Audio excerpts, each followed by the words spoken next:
Everybody has a story. If you want to share your story in a perfect narrative paragraph with other people, with your teacher, in an international exam, this is the right video to watch. Hello, welcome to my channel. On my channel, I generally share videos about English language. I share some tips about international exams and how to prepare for them, and also some tips to study abroad. In this video, I will teach you every single step on how to write a perfect narrative paragraph. Let's get started. As I told you here, let's start with why. Why do we need to write or learn how to write a narrative paragraph? Back there are a lot of reasons. We have stories and we want to just share it with other people. So it is our nature. So writing a narrative paragraph, not only in your school, but also in other areas, will help you express yourself. Over here, let's go over what is a narrative paragraph. As you see here, narrative paragraph tells a story or relate an event with a clear beginning, clear middle, and clear end. So these are very important. When you write your narrative paragraph, these parts should be very clear. Okay? Just like these stories we enjoy in movies or books, our own narratives can be fun to write because they often describe personal events. Because we're talking about something very personal, so we enjoy just sharing it with other people, and other people enjoy reading about it. So it is also something really motivating about writing narrative paragraphs. All right, over here, I'm gonna go over some important reasons for that, for just learning how to write a narrative paragraph. So we have also skill development. It enhances creativity. So when you write it, you are more creative. It improves storytelling skills in the future. For example, when you start your career, you can just tell a great story to your audience.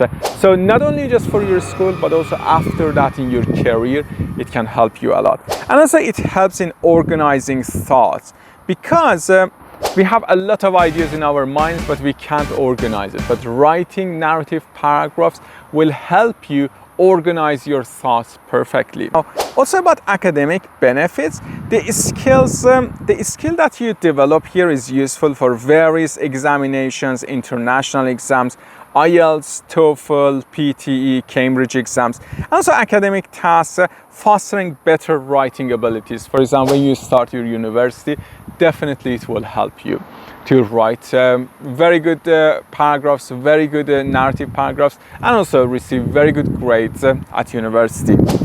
And also expressing outlet.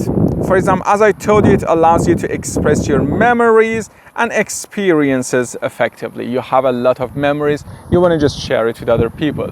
So this will be a great way for you to express your ideas. Now let's go over the structure of a narrative paragraph.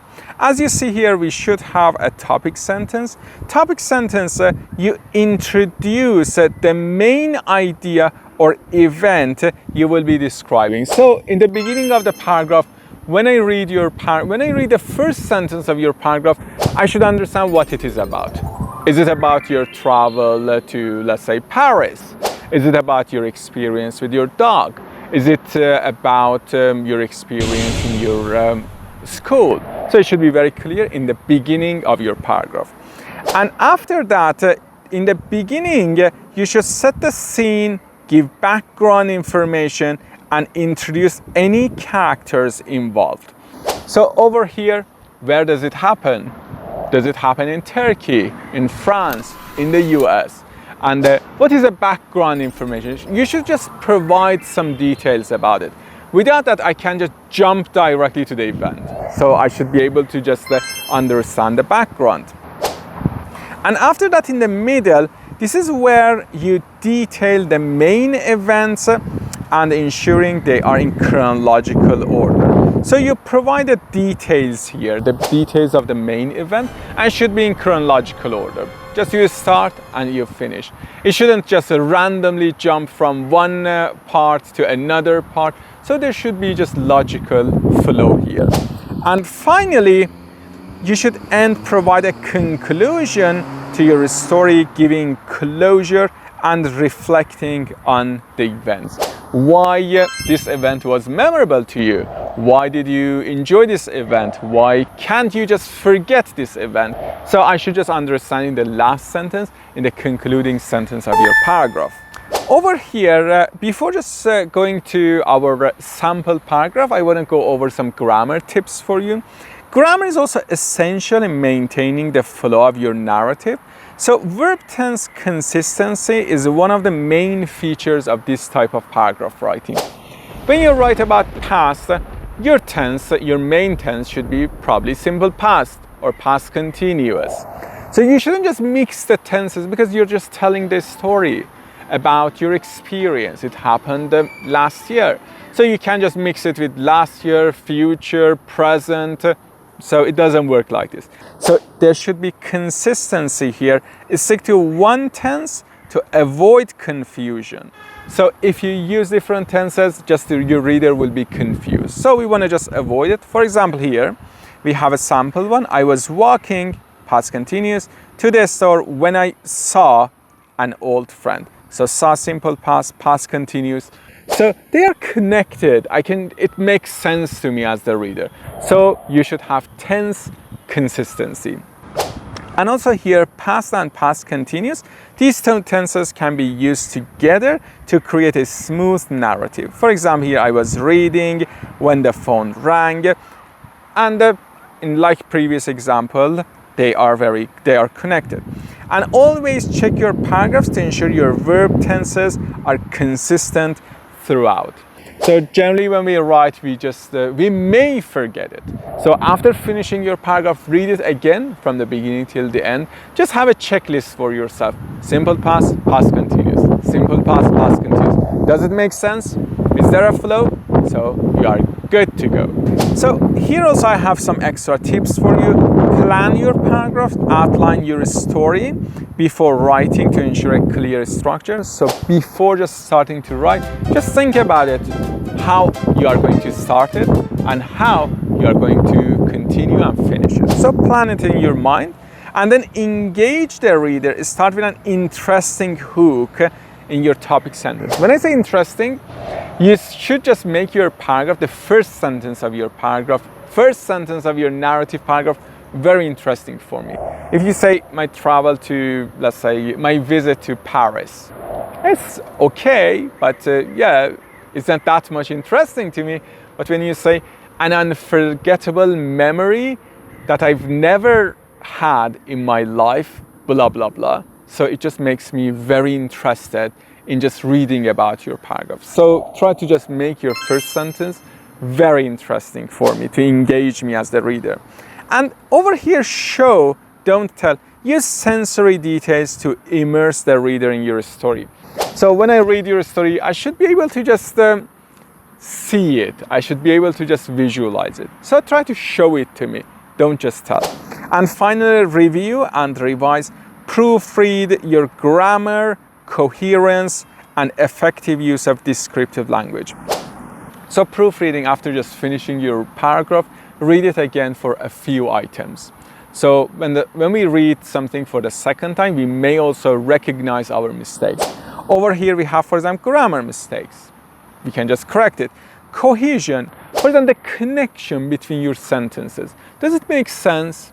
Or the sentences are not related?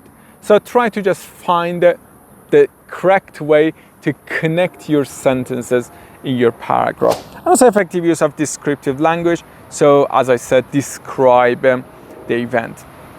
To make your story vivid, use descriptive language. Instead of saying something general, be specific and detailed. Over here, for example, when we said the movie was nice. Nice is a very general word. So nice, what do you mean by saying nice? But when you say, for example, inspiring, it is more descriptive and more specific. So I understand what you mean by probably seeing that movie as a nice one.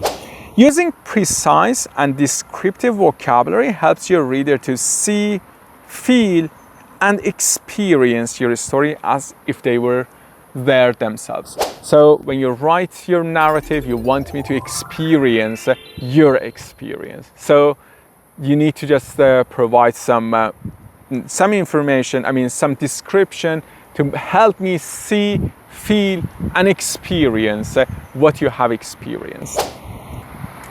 And here we have a sample one. I'm gonna just go over it and analyze each part. It was a chilly autumn evening when I decided to take a walk in the park. So over here I have the context. So I know that it was in autumn. I was walking in the park. The golden leaves crunch under my feet as I strolled down the familiar path. Something that I want you also to pay attention. Here the tenses was simple past, decided simple past, crunched simple past, strolled, and ran up, bent, and so on.